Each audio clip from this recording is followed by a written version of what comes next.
I'm going to, let's get rid of this. Okay.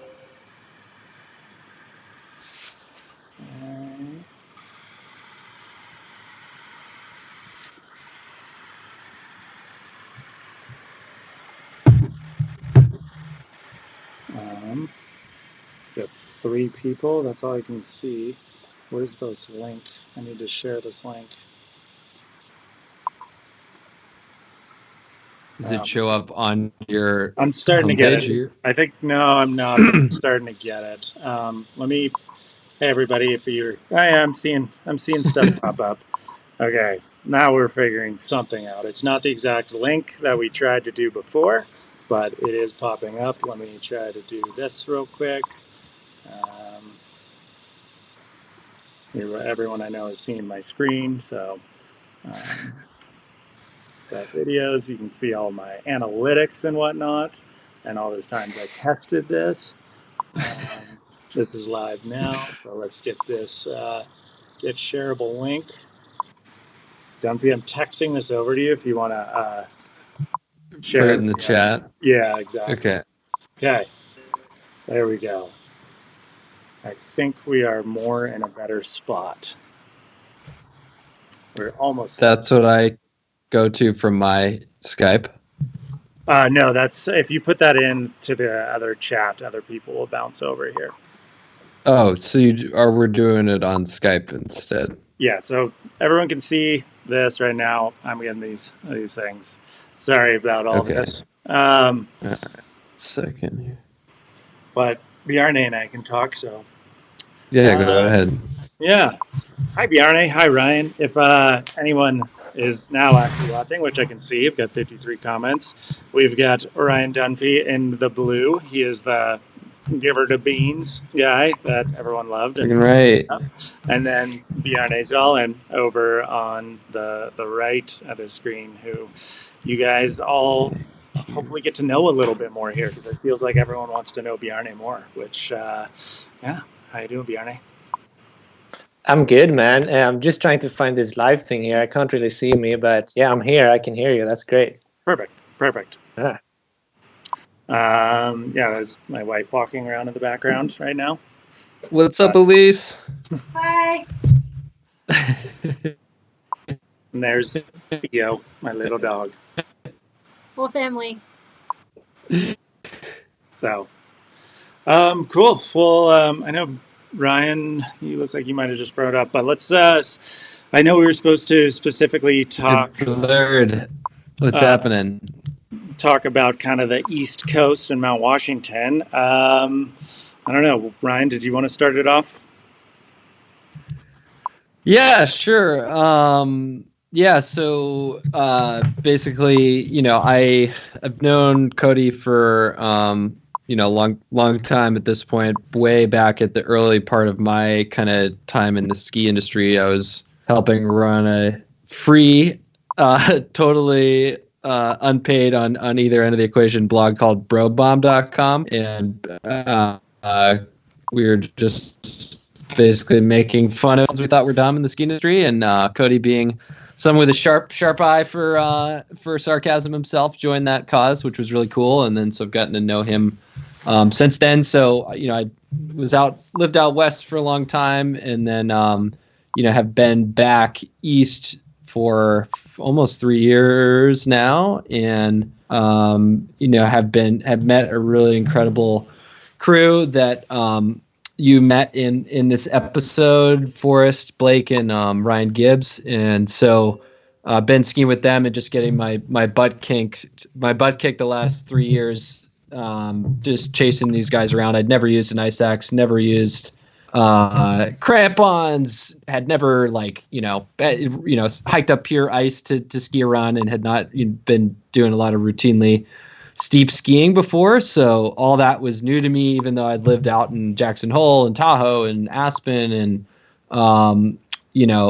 and those guys really pushed me into a new kind of world of skiing to me. And so that was been a really cool experience. And then Cody, I knew this was on his radar to come east, and was super psyched to get a call from him, and was just a funny experience where got to show Bjarne and Cody. I wasn't doing any showing. These guys, Gibbs, Blake, and Forrest, are all way more pro than I am, and Blake actually teaches avalanche courses up on Mount Washington. So I'm just the comic relief and giver of the friggin' beans guy and a shitty split border, and was able to just be in the back while Bjarne and Cody and Forrest Shearer, our other residential California resident who joined the team last minute. A total surprise. Really funny seeing him in your hotel room.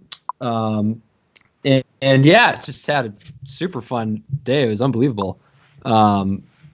Up there, just gorgeous weather and cold, and it was just kind of fun to just show you all around. So yeah. No, that's what cool. I got to start us. Yeah, no, for me, the Mount Washington thing, I think, as you can tell, the kind of amount of people that are in here right now that are curious about it, I didn't want to let anybody down with this one, particularly because I know there was so much excitement for Bjarne and I to come out there. There's such a diehard fan base of skiers out east, and a lot of skiers out east. So just being out there, I just wanted to do it justice and not do it incorrectly. And I was almost most nervous about this. It was like, oh man, we can't mess this up. So I know we reached out to you. Actually, I'd reached out. I had a ton of people hit me up, but you're the guy I actually started seeing, because I knew you for a long time, of riding Mount Washington in the winter, and kind of was like, you know what, we should just come out in the winter and go get it. I don't know, do it something different. You know, we've all seen that story of the spring and the madness there, and it's crazy, but I don't think as many people see that how often people get after it out there. So yeah, no, it was pretty cool. I don't know. What did you, Bjarne, think of the East Coast? I mean, I had never been that far in the United States on the East Coast before at all. So to me, it was like everything was pretty cool. Actually, I didn't know you could ski so much over there. So that was pretty good for me. And I mean, it's kind of for Cody and I to go there. I feel it's kind of, we get to experience it so much because of all these locals are showing us around and showing us all these beautiful spots and all these personalities. So in terms of that, I think it was all-time ski trip for sure. 5 stars. I loved it. Yeah. No, it was definitely cool, just in the way that, like, I don't know, Bjarne and I were talking about just hanging out there for a couple more days and just going and skiing lines, just because it was pretty fun and it was like a good times. And what stood out to me, and I think what was in the episode, was just like kind of the soul of skiing there. When you show up to Black Mountain and you see, like, I don't know, Leonard Skinner blasting out of the speakers at the little single pole double chair, and just like, this is rad. It's like super cheap tickets and just like families out there just loving skiing. And it's cool to see, because you don't see it as much out west, all the big resorts that we have. So I was stoked on it. Yeah, take some questions. Do you want to? I've seen some good ones starting to pop up. Oh, there's Ryan, one of the other guys. What do you think of the East expectations versus reality?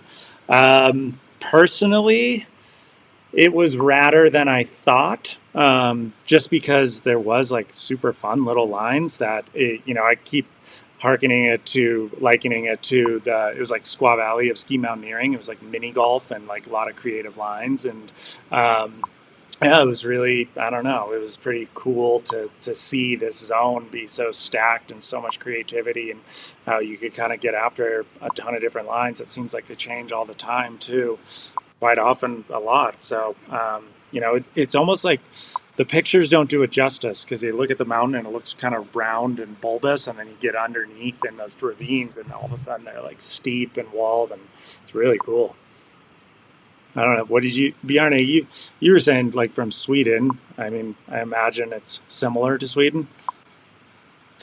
Yeah, it's a little bit similar to Sweden, I would say, but we had some good conditions when we went to the East Coast now. And normally they say it's kind of more hard pack and maybe not as good snow sometimes, which is very much like Sweden. But in terms of the landscape, it was definitely pretty similar to Sweden up in the north, not in the south, because it actually takes about 25 hours driving from south of Sweden to north of Sweden. So I'm talking about up in the north, but it was pretty similar looking, kind of a little bit flatter. And then you kind of see these big hills. It wasn't like proper mountains. It's more like big hills, I call them, pretty spectacular.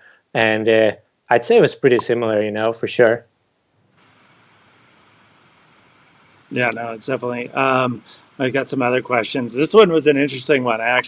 Someone asked if we're going to do a sweepstakes to like do a contest where someone gets to go ski a line with us.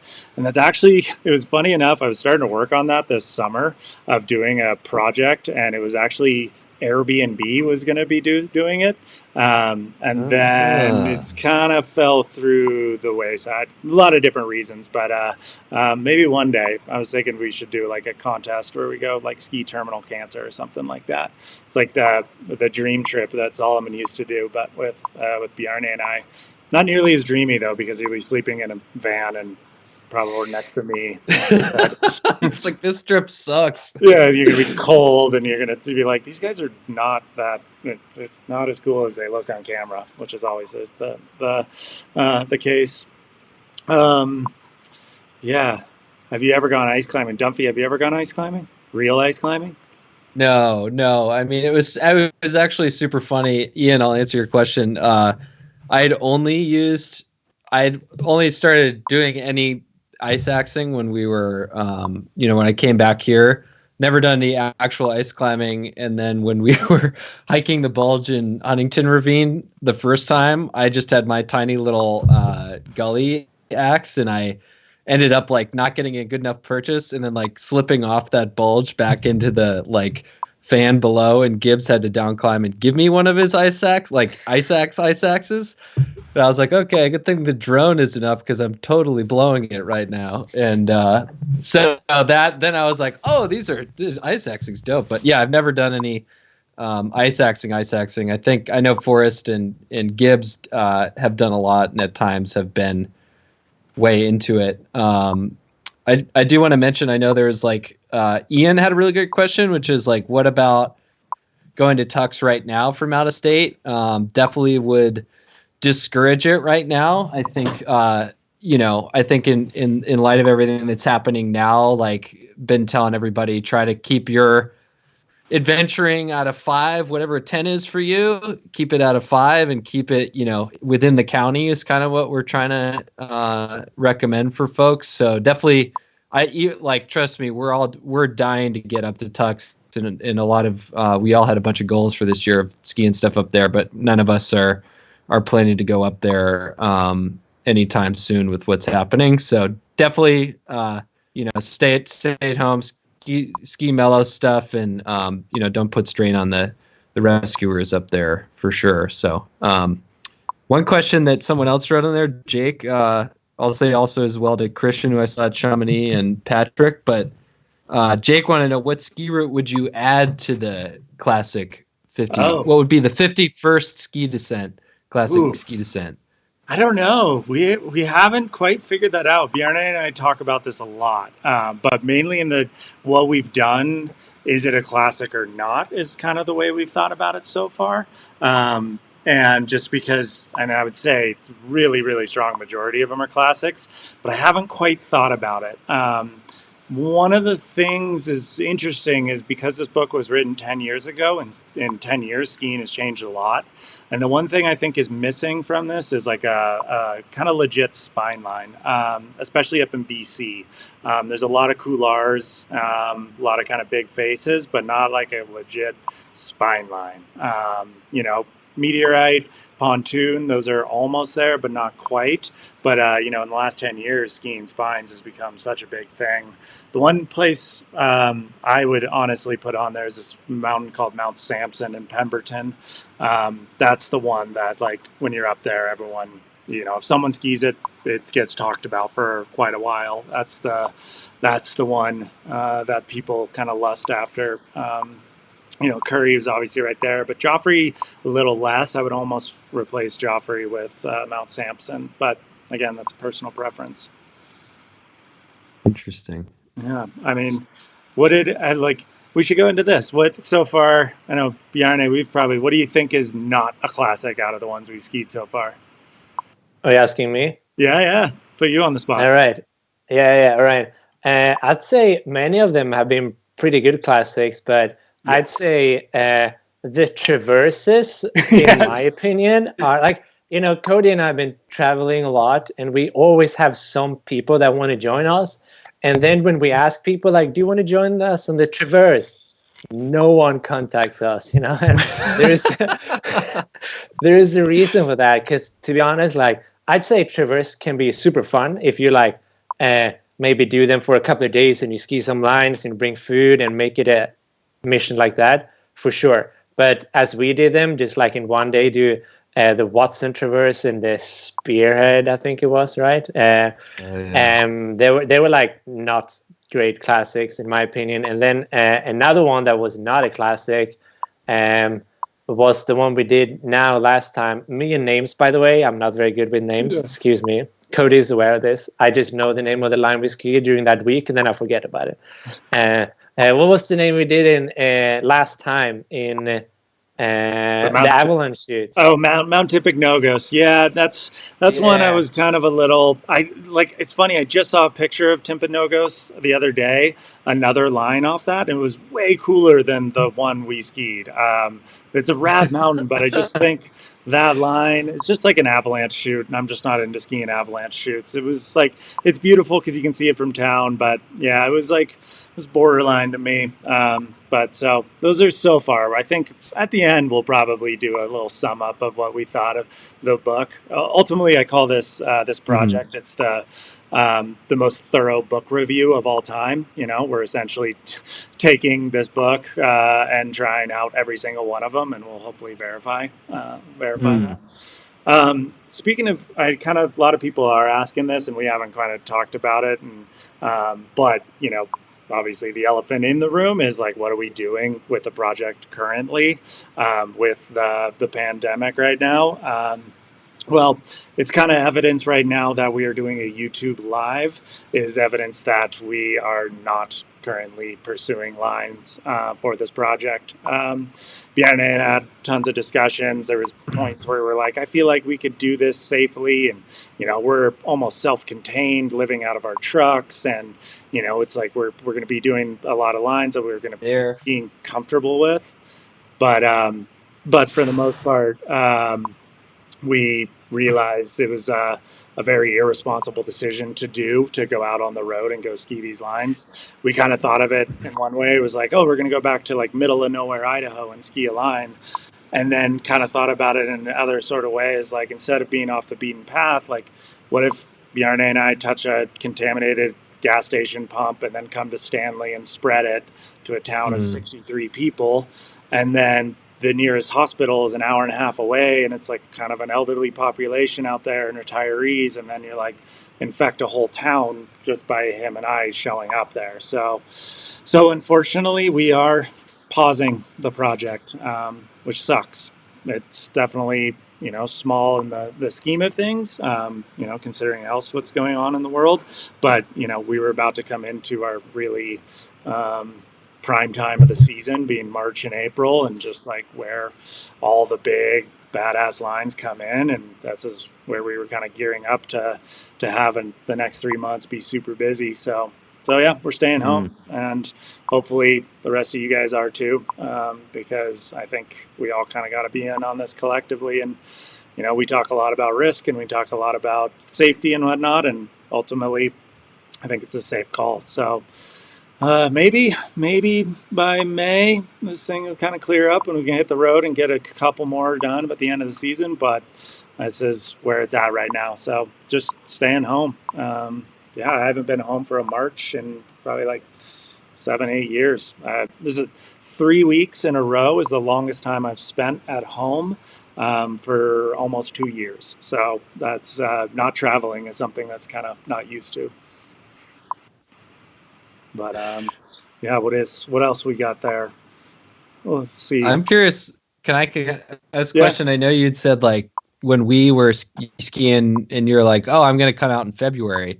You're like, I'm going to come out because Texas seems like you guys can ski that midwinter. A lot of these lines that I want to are on the list now are stuff that I kind of need those safer spring conditions for, or they need that more springtime snowpack. So maybe you can are there specific lines you're kind of like, oh, this is what we had in mind, or why those specific lines kind of need that time of the year to come into accessibility or form, or? Yeah, 100%. I mean, majority of the big lines are all coming in at the end of March, April, and into May. So all the super steep ones, the ones with higher elevation, the ones with exposure, you need that springtime kind of glue on snowpack to stick to them and be safe enough to ski. So the lines that we had on the list, we were going to go up to Revelstoke. There's one line in particular, it's only been skied once, that's actually filled in this year, and it hasn't been filled in for maybe 5-6 years, and that's the one that's kind of painful to not be able to go do right now.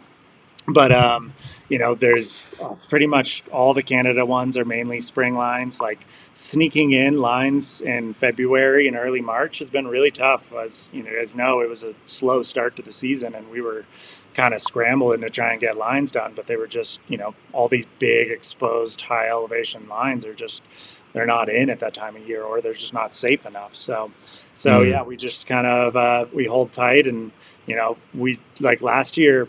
God, I think Bjarne, we did, I always forget the number, but when we started at the end of March, we did the Grand, we did Middle, we did Pyramid, Holy Cross, North Maroon, Wilson, Meteorite, and Pontoon in 4 weeks. So we did 8 in 4 weeks, and it was nuts. Jiminy Christmas, freaking guy, dude. So yeah, that's unfortunately that's amazing. We're sitting. Yeah, we were pretty tired after that little run. I was tired. Great. I don't know. Bjarne's more of a machine than I am. You didn't seem too tired. Yeah, I was pretty tired for sure. I needed a bit of a smack after that. Yeah, totally. A vegan snack. Yeah, exactly. This is a good question. What are the 5 biggest, most technical lines of this project?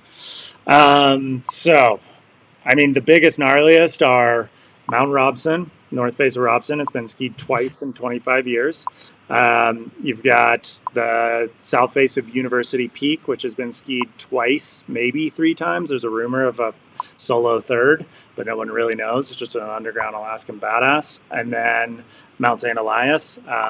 That line has only been skied once, and that mountain is insanely brutal. We were putting together the plans. I was in touch with the permitting office there as of yesterday, and we were supposed to go there to Mount St. Elias and try it this May, but I don't know if that's going to happen right now. So yeah, and those are the 3, and then the rest, God, I don't know. It's going to be hard to know what the other hardest ones. Everything. Mm-hmm. It's interesting because 45 degrees in terrible snow can be way scarier than 55 degrees in perfect snow, and 55 degrees over a 1,000-foot cliff. It's just conditions are what truly makes something really either safe or gnarly. And are you psyched about those technical lines, or are you kind of what kind of gives you the beans in terms of which of those are you fuck that? Excuse my French, but any of that give you pause, or are you I'm down for that? No, I would say Robson, actually, I'm excited for. I think that one looks badass. I think it's just all about timing. I'd say Mount St. Elias and University they keep me up at night. Mount St. Elias in particular, it's just the stories I hear from everyone I've talked to that have been on that mountain is just heinous. I've had a couple friends pass away on that mountain from back with these old kind of squaw icons, and it's just, the stories I hear of people that you're be prepared to be stuck in a storm with 100-mile-an-hour winds, and you'll get 6 feet of snow in 24 hours. Your tents will all be broken and fly away. So you got to dig a snow cave, and then you'll live in that snow cave for 3 weeks because the storm won't abate, and might as well be on the moon because you can't get out. And make sure you bring a 10-pound bag of rice because you're going to run out of food. And those are the kind of stories I hear a lot. And oh fuck. So yeah, that one is definitely a little bit. And then university, man, that thing is gnarly. It's I think Bjarne and I we try often to when we're climbing stuff, and our route selection is all about overhead hazard and making sure there's things that can't come down on top of you. But on a university peak, it's an 8,000-foot face, and for the first 6,000 feet of it, you've got overhead hazard. So you don't have an option, and it's just overhead hazard. It's scary. Like you just, if it's a serac, you just don't know when that serac is going to fall. You can't predict it. So it's those are the ones that definitely give me pause. But I don't know. I try not to get hung up on the small ones too, because they can be just as dangerous if we don't do them. If we do it incorrectly, like Mount Moran, which we just did, which was unbelievable. But if we timed it incorrectly, it could have been really dangerous. But we did it in a safe way. Or if you freaking lose a snowblade on right gully when you're freaking, wearing your jorts in February, that could be pretty disastrous too, guy. So yeah, for sure. Cool. Let's see. I'm trying to keep up with these questions. I saw some for Bjarne in there. Anyone throw up a question for Bjarne right now? I feel like he's not talking enough. He's very reserved until you start doing New England accents, and then he starts talking more. When are you skiing silver on Buffalo? I don't know when it's in. We were trying earlier this year, but it wasn't in. It was pretty sketchy. Did you ski any good lines through the spearhead? No, that's probably kind of why it was not that fun on the Traverse, is because we just did it in a day and you don't get to ski anything. You just, 32-kilometer walk, and you just walked the whole way. It was terrible. I don't recommend it. This is a good question. So when Cody finishes all 50, we get to Denali, so you get to do all 52. So this is what we've talked about for sure. If Bjarne's done every single one of them alongside of me, except with a camera, and so a heavier pack and more responsibility. And if we get to 49, which means I've got to 50, I do 100% plan to go to Denali with Bjarne to try and go get the Mesner Couloir, and then I'll film him doing the Mesner. I don't know. Yeah. Might be just with a GoPro, but I'll film you. That'd be super fun. Yeah. How do you tolerate Bjarne? How do you tolerate Cody? How do you tolerate me? Yeah. Well, how do I tolerate Cody? Well, thanks to this COVID-19, we have some distance now. No, I was joking. It's true. Good little break. No, it's been working out super well so far, and I think both Cody and I are like pretty calm, and we talk about things and trying to keep open cards as much as possible, which is in any relationship is very important. So I think it's been working out super well so far, and luckily enough, he's got his own camper, and I have my van, so we can fart in each other's places. We don't interrupt each other. It's good. So now it's working out super well. Yeah. No, that's. I think it was pretty. It would have been a lot harder if we were sharing the van. We'd probably kill each other at some point. But I mean, it's kind of you're going through stressful situations. This whole project, you guys get to see the front end of it, but on the back end of it there's a lot of stress and a lot of work, and we are pretty much every day that we are not actually skiing, we're either editing videos to come out, we are planning the next video come out, keeping our eyes on the next lines, we're on our computers glued together, just freaking going. I mean, putting out an episode every 2 weeks, holy crap, it is really, really, really hard. And we are as soon as we get done with it, Bjarne is up at night back, downloading all the footage, getting it all backed up, and that can take hours at itself, getting everything on charge, getting everything dried out. The next day, it's either him or I are logging the footage. We're essentially going through all the footage, labeling it, going through it all, and then we're writing up write-ups for how to get it edited. We send out to the editors, and we try and get it transferred or sent, and then from there, we're getting drafts back. It usually takes 4 drafts to actually get an episode out. Which then is just tons of back and forth, and you go from like a 2-week period to shoot, log, transfer, do 4 edits, and then get it out. And then from there, even Bjarne's editing photos, like in on the edit process as well. And that's just to get 1 episode out. And when you're skiing 2 lines a week, it gets absolutely nuts. Yeah, and you guys were like checking 4 different forecasts while we were like at Tux, right? You're like, okay, cool, we did the thing, we're starting logging, we have like 4 different forecasts we're looking at, like totally we want to be around to ski more, but we got to like move to the next thing because one of these 4 potential mountain lines is like now opening up, and like there was just so much happening in the background in anticipation of the next thing, and like processing like 3 other trips that had happened. It's like, whoa, y'all giving it the friggin' beans, guy. Yeah. Well, that was where we left Mount Washington was we like everything was kind of shut down, and I checked the forecasts that night or the next morning and was like, ooh, you're checking Jackson, you're checking Revelstoke, you're checking the Pacific Northwest, Colorado, checking Utah. Well, we were done with Utah at that point, but just checking around, and I saw the Pacific Northwest that there was a potential for that. And then that's when I messaged Zach Giffen. He was like, yeah, it's good to go. So we got on a flight, headed home. We were home for a day, drove straight up to there, and ended up getting that, getting Mount Shuksan done. So actually, this is a good one. Bjarne, we could, I scrolled up for this one.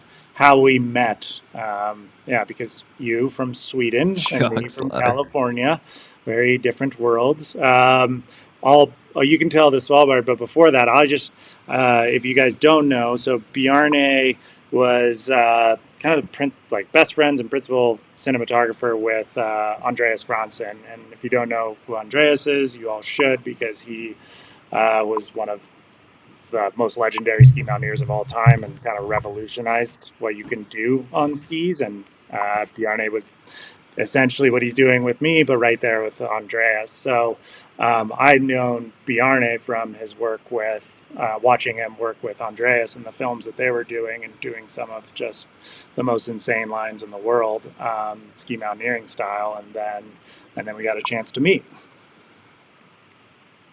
Yeah. So, well, I lived in that time. I lived in Chamonix, France, for like 7 years. That's kind of where I started my career before I moved over to the States like 4 years ago. And in 2015, I got invited by Anthony Bonello and Salmon TV to join Cody, Chris Rubens, and Brody Levin to a trip to Svalbard when we filmed the solar eclipse, the eclipse film. So that's when I first met Cody. Actually, it wasn't a hotel room. I was like hanging in a hotel room, and Cody walked in, and it's like, hi, you were, I don't know. I was like, all right, who's this? Oh, that's Cody. All right, cool. But then we had like a great time, so that was our first trip together. And then we got to know each other pretty well, it was like a 3-week trip in the middle of freaking nowhere. And we got to work with each other just straight on. And it, I think it worked out pretty well straight away. And from then on, we just been like keeping in touch. And also when I moved over to the States like 4 years ago, I've been to Tahoe a couple of times skiing, and we just kept in touch. So that's kind of how we met each other in Svalbard. Was like the first time, which was pretty good first trip for sure. Yeah. And then when we linked up for this project, it was like I was kind of the wheels were in motion for this project. I'd already pitched it out to a bunch of sponsors to try and get some support for it. And then, just thinking through the logistics had been in my brain for a few years. Actually, Svalbard was the first time I ever picked up an ice axe and put on crampons, because you can see in that video I put my crampons on wrong. So in 2015, I was completely green to this. And then by 2018 and going into last year, Bjarne randomly hit me up. He's like, hey, what you got going on this year? And it was just like, I got the text, and it was like right in I'm like, you're hired. It was more like, yeah, you want to come for this. And it's like, there's no better person to do this, because, you have to be able to go to places where very few people can go, but go with a camera. It's like, I don't know, there's probably less than 5 people in the world that could do what you do with a camera. One of them's named Jimmy Chin, and I don't know who else is out there. So it's like, it's pretty. I'm stoked we were able to link up, get last year done with, and then get into this year. What else? Let's scroll back up. Did you find anything? Can I ask Bjarne a question? Yeah. Fire up, my friend. Yeah, how do you because I worked at Teton Gravity Research. I saw like a lot of the big film shoots where we got 4 people out with tripods and everything and a lot of gear and can't move very quickly, right? So I'm curious for this film series, like what's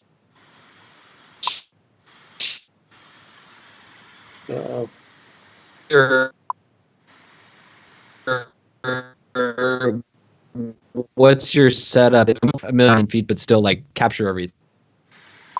I think your question was, what's your setup when you capture everything? You disappeared. Yeah. Cut out. Sorry, how do you knowing you have to have a lightweight setup to like move quickly all day? What's your setup such that you can move quickly with Cody all day, but still film everything? Yeah, so I get this question quite a lot actually. I should probably do like some behind the scene video about that. But so what I do is that the bigger the mountain is, the less camera equipment I bring.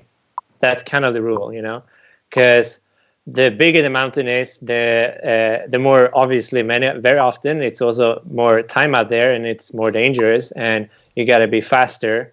So number one is obviously to be very strong and very fit, and I enjoy moving around in the mountains a lot, so I kind of don't mind doing that a lot, and I've done it for many years. So, but what I do is that I have on my backpack, on the hip belt around my waist, I actually have the camera hanging from the hip of my backpack, and then on the other side I have a lens hanging, which means I can film, I can shoot pictures, I can swap lenses without taking my backpack off.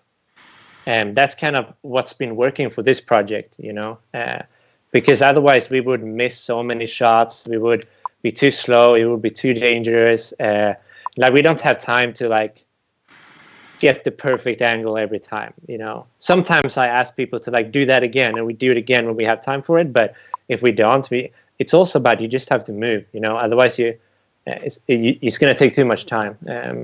So I do that, and then in my backpack I have like a small drone when we are allowed to fly a drone. Otherwise we don't bring the drone up. That's very important. And I also have like a monopod hanging from my backpack or from my harness as well, to like put it on a little tripod sometimes as well. So that's kind of, in a very simple way, that's kind of how the video setup is working, and it's been great so far.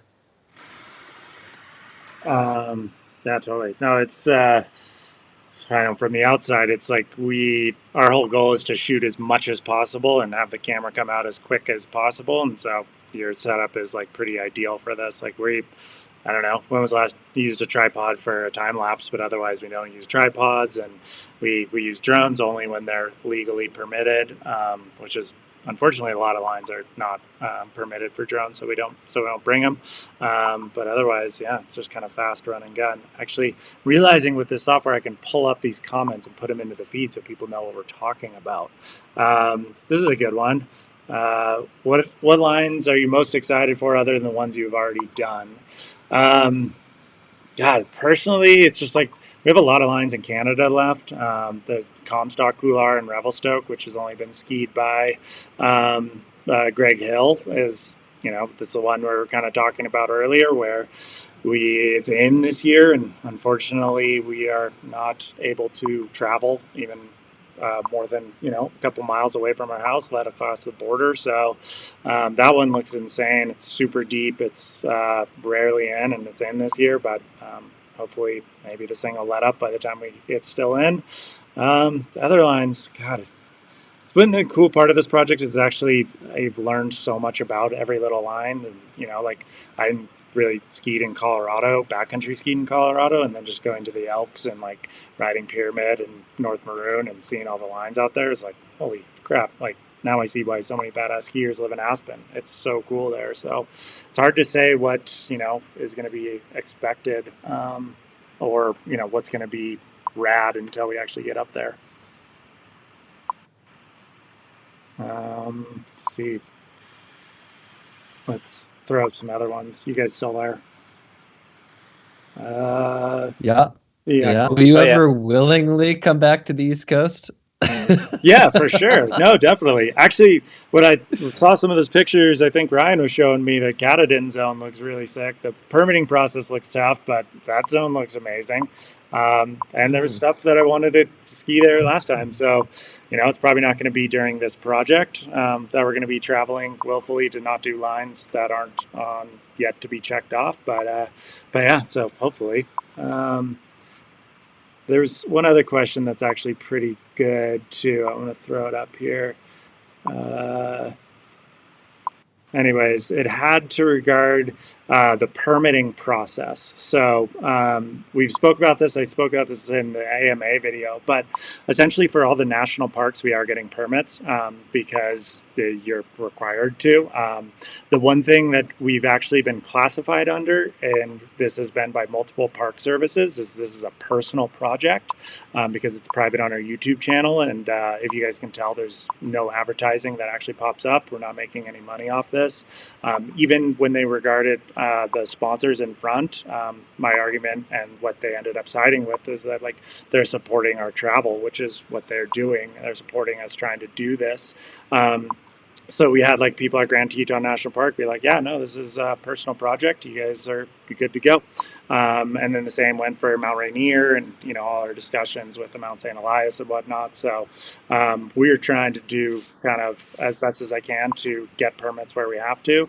And then a lot of areas not. But, we have it documented of people saying the federal government saying it was a personal project, non-commercial, we're not the certain lines that we're going into, we're, not allowed to have commercial use, but then certain lines we are, like pontoon and meteorite. That's state land in Alaska, and you can do whatever you want. So that's why we made a movie there. Not that we made any money off of it. I just sent it to film festivals. They made money off of it. But so that's kind of essentially what we're doing. Any other? We're gonna go for 10 more minutes. Great Bumble date, by the way. That pontoon or freaking meteorite movie. The what was that? Say that film festival that had meteorite in it was a great Bumble date last fall. Oh, so, nice. Good for you. Good. Yeah. Oh, yeah. This is interesting. I'm trying to throw some other ways. Katahdin freaking guy. Yeah. One thing I thought someone mentioned this, and I thought this was interesting, and you've maybe highlighted this on your Insta a couple times. Someone asked about how are you doing the avalanche forecasting and what's a go no go, and I know y'all were very specific about what kind of conditions you wanted for filming. So maybe y'all can talk about what you're exactly looking for when you commit to some of these trips. The first and most primary thing is safety. That's essentially what we're looking for. There's I'm not looking for, hey, let's go for that line in perfect powder. Of course we want that, but it's safety, 100%.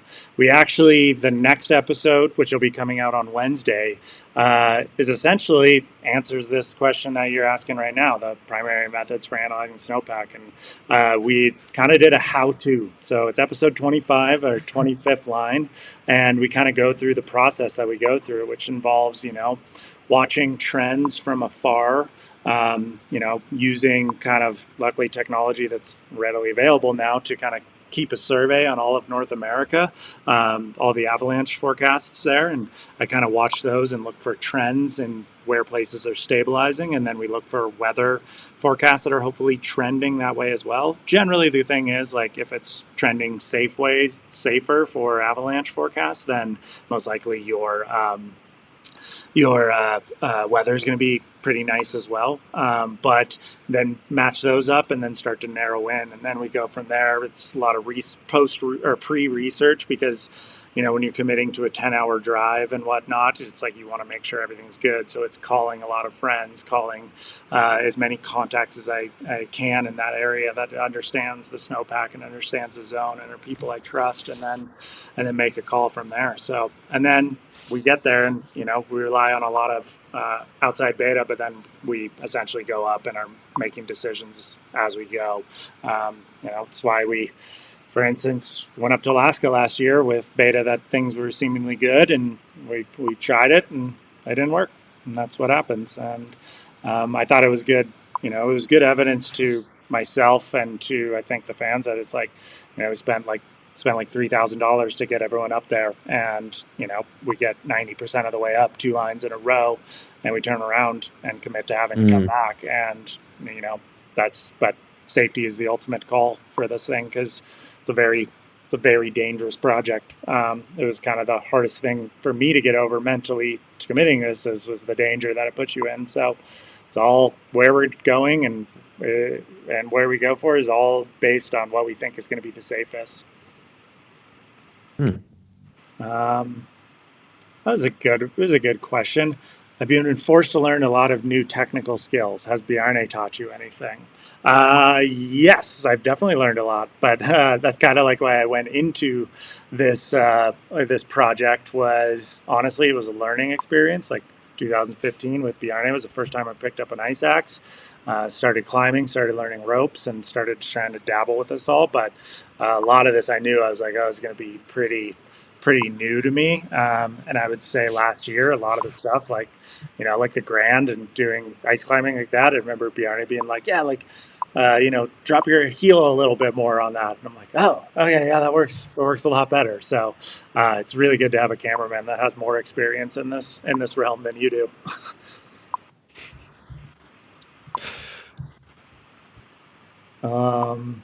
Let's see. Let's take that one off. This is a good one. Actually, I think this might be the same person. Are we scared of copycats going into zones that are over people's heads because of your videos? Yes, kind of. But the same token, like, we've definitely gotten some shit from people for skiing lines and then maybe doing it in more questionable conditions that other people thought about it, and then they're like, you're going to influence other people. And I think we are trying to show so much of the behind the scenes of how we evaluate lines and how we prioritize safety, and how it takes a lot of work to even get up and down these.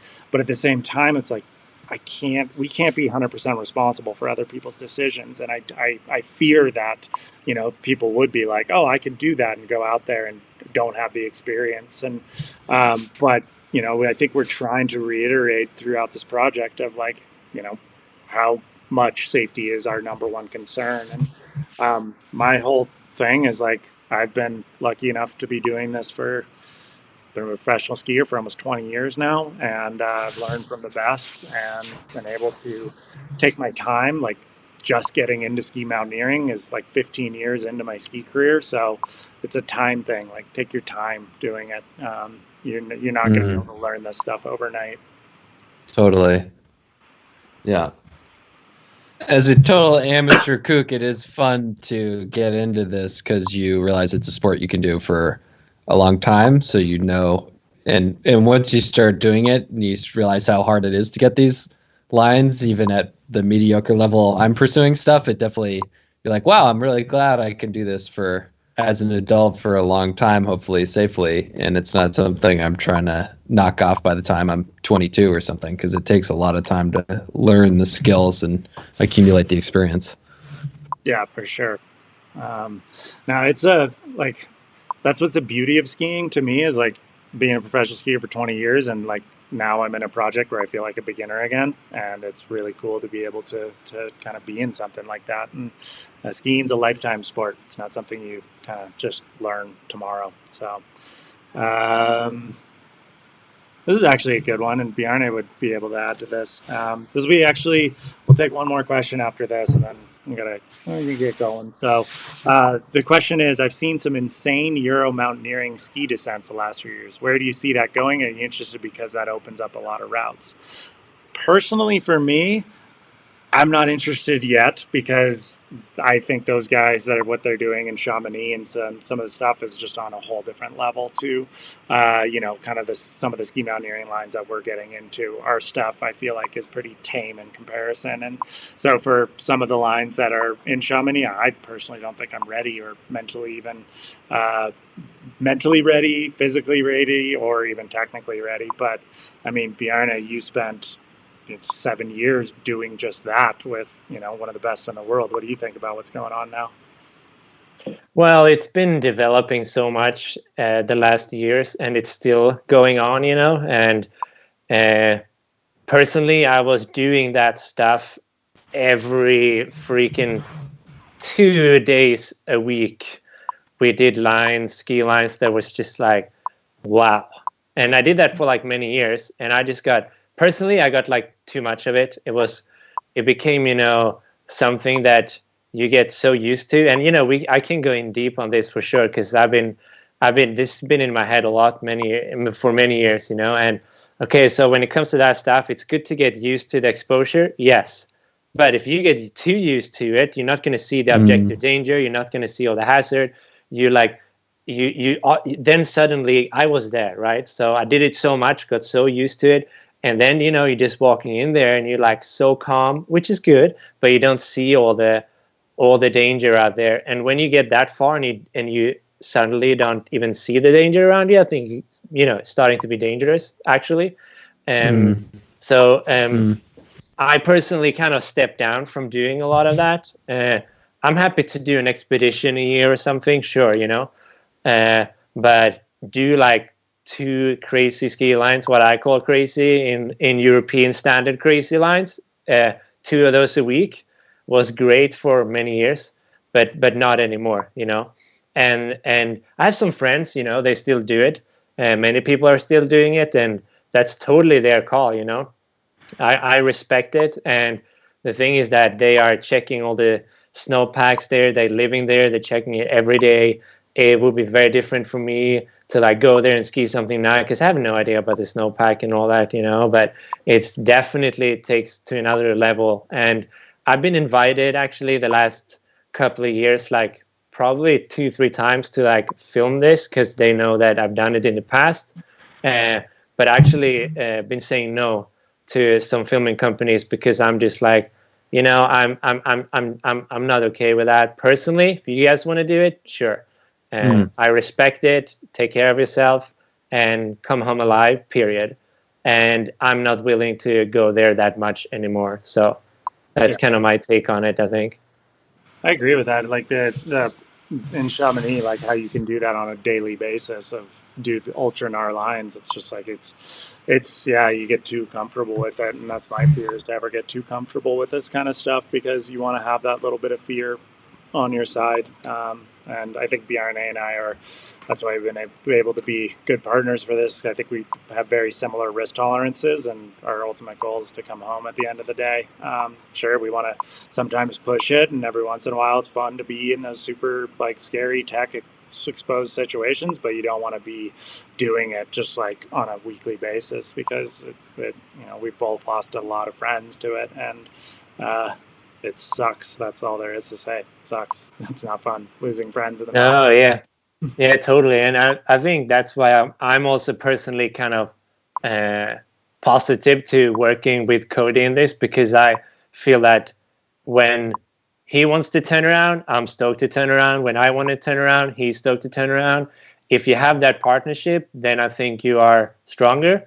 But if you have that, it's not kind of on the same level, and one person just want to push it all the time, or maybe the other way around, then it's the communication, everything in the mountains like that, it gets kind of shitty, you don't want to be. I personally don't want to be with someone in the mountain who want to show off too much and do too dangerous stuff all the time. So that's kind of why I enjoy being with Cody in the mountains as well, because we talk about it, and if I don't feel good going up, which happens, and we go down, and the other way around, I think that's super important, and to reach their own, Totally. I think we did it Yeah. 2 days in a row in Alaska last year. Like I was freaked out on the Sphinx. You got to the top and down, climb back down. You're like, cool, yeah, let's get out of here with like not push me up to the top. And then the next day, I actually felt more comfortable on pontoon to continue. And you're like, I made my decision to turn around 100 feet ago. And I was like, cool, let's get out of here then. So I think it's good for safety. And all right, there's one last question that I think is a good one to wrap this up with. When it's all said and done, what is the one thing you'd like people to take away from the 50 project? Thanks for doing this. Actually, Dunfee, since you're not involved, what do you, from an outside perspective, what do you want people to take away from it? I mean, I think as someone who like has watched a lot of skiing and been familiar with like what's happened in the industry a lot, like I love seeing the nuance of like what the day looks like and the decisions y'all are making. And like I just watched the Shuckson one, and it was like it's so great to see, holy shit, these guys who are amazing athletes, like they pause and they have moments where they're like, I don't know, like I'm feeling 50-50, and like to actually get an awareness into the intricacies of the decisions that are being made, and like just get an actual exposure to like what makes these folks professional on that level, and like why that this isn't just like athleticism being unleashed on a rowdy environment. It's like people with a lot of experience making decisions that are good, and that's why they're still doing this. And that's what I think I certainly gained from those episodes. And when we're, so much of the content out there is like that send it, stuff, and just really the highlight reel. I think it's really awesome for everyone, myself included, to see all the detail of like what goes into the decisions y'all are making. So, yeah. Bjarne, what do you think? What do you want people to take away from? I think one thing that I think is pretty good with this project is like turning around is cool. yeah. Totally. But no, but it's cool. Like why I want to do it, like why, because it's like I want people to look and see the background that goes into all this. I think that's super important. We only have like 10-20% of each episode that's skiing, and the rest is like decision making, planning, and all these kind of things, which I personally think is very cool to share, and a lot of people really appreciate that. So I still want to continue to share more of that process. I think it's very important, especially in the backcountry skiing, steep skiing world, for sure. Yeah. No, I 100% agree with that. I think we haven't said this like on camera yet, but I think it takes more balls to turn around than it does to continue. Mentally, I think you end up having to deal with more doubts, more thoughts, more weirdness when you turn around. Because quite often when you turn around, you get back down, you start thinking, you're like, maybe we could have done it. You rarely get that validation. Like the whole mountain doesn't come crumbling down like 5 minutes after you've left, and you're like, oh, that was a good call. It rarely happens like that. So you kind of question it, and it takes more kind of courage to turn around than it is to keep going. Because if you can keep going, you're just going like, well, it's like the easy decision to me to continue sometimes. So, and then for like, my wrap up for this end this up, what do I want people to take away from it? It's that skiing is really, really, really, really fucking fun. Pardon my French. It's just I love this sport more than anything, and it's given me everything. And this project is really, really rad. We get to travel around North America and ski really, really cool lines with really cool people. Like it's amazing. I feel very, very lucky and blessed that this is happening to me, and I do hope that other people kind of put their own little like their list together, whether it's with one line or 10 lines, and be like focus on doing that, because it is really fun to kind of have these like long-term goals in your head, and then go tick them off. Like Mount Curry last year, I've been looking at that for 10 years, and I could have got heli dropped on top of it many times, but I just wanted to climb it from the bottom, and then we got to go do it, and it just still sticks out in my head. So I hope people do the same thing, and especially with skiing, that it's like kind of, like essentially create your own list, create your own 50, and go do it. So cool. Well, I guess yeah, that's about it. I'm gonna sign off. That's about it. Like Yeah, sounds 600, good. 600 people on board right now. So maybe we'll work out our technical difficulties next time a little bit better. So sorry to those that are in the other chat room and the other YouTube live. But yeah, we'll enjoy, guys. Awesome. I'm going to end this out. Bjarne, I'll call you in 5 minutes. Dunfee, good to catch up. And you look like you're frozen, actually. Dunfee. Sweet. Oh, there you are. Cool, guys. Well, I'm thanks so here. much. I'm here. Next episode's coming out on Wednesday. Thanks, everyone. Thanks, Cody and Bjarne. Good to see See you y'all. guys. Bye. Bye.